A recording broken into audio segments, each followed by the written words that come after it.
In the winter of 1940, Britain looked unbroken. From the outside, it still appeared unstoppable.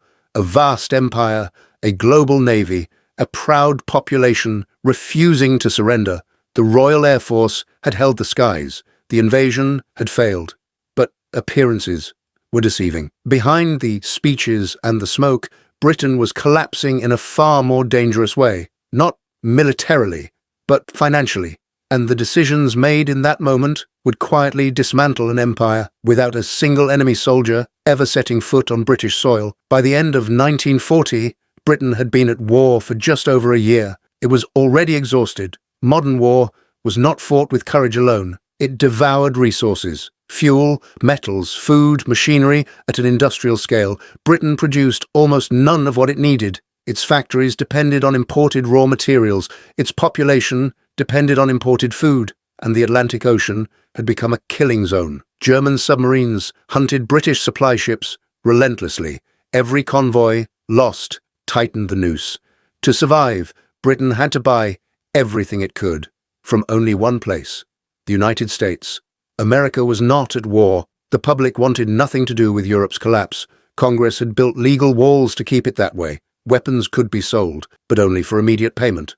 No loans, no promises, no sympathy. Britain paid in gold. At first it worked. Gold reserves were shipped across the Atlantic in secrecy. Foreign investments were sold. Private assets were liquidated. The world's richest empire was slowly pawning its inheritance. By late 1940, the vaults were empty. Britain had contracts it could no longer sign, orders it could no longer pay for. This was the moment Winston Churchill faced a truth he could not admit publicly. Britain was bankrupt. Churchill did not ask for charity. He asked for survival. In a carefully worded message to President Roosevelt, he explained the impossible position Britain faced. The country would fight, the people would endure. But courage could not manufacture ammunition, and resolve could not buy aircraft. It was an admission no empire had ever made before. Britain, the financial heart of the 19th century, was out of money. Roosevelt understood the danger. If Britain fell, America would stand alone.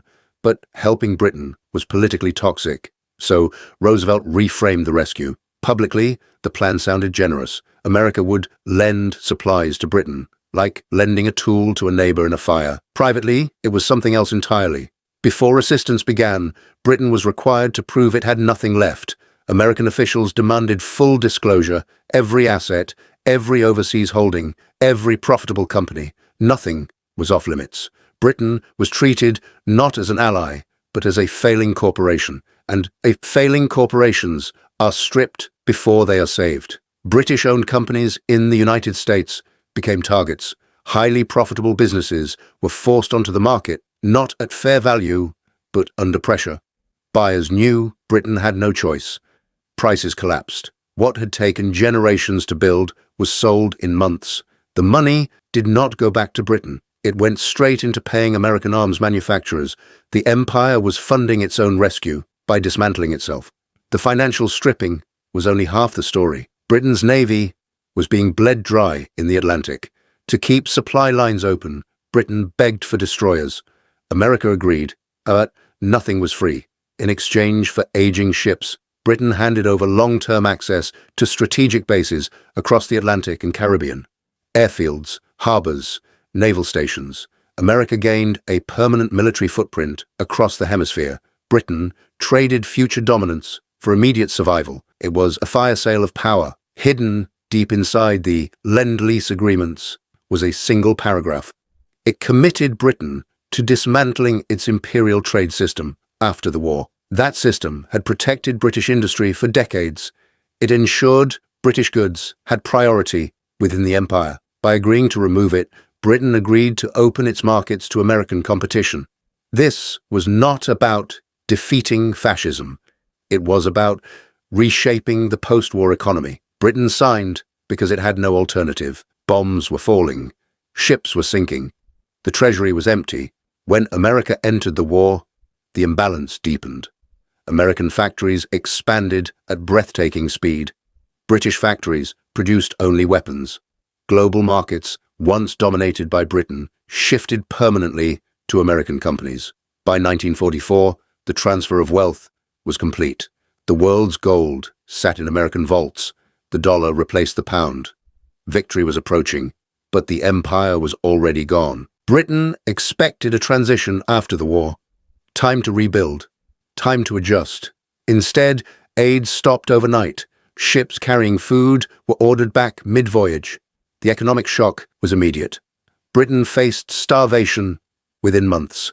Once again, there was only one option: borrow. The post-war loan came with conditions, interest, deadlines, and a fatal requirement: currency convertibility. The pound was to be freely exchanged for dollars. This destroyed Britain's remaining financial defenses. The result was catastrophic. Reserves vanished in weeks. The government was forced to retreat in humiliation. Britain could no longer afford to police the world. It withdrew from Greece and Turkey. America stepped in. The shift was formalized. Global leadership passed quietly from London to Washington, not through war, but through balance sheets. The debt did not disappear. For decades, British taxpayers sent payments across the Atlantic. The final installment was paid in 2006, 2 generations after the war. Victory had come with a mortgage.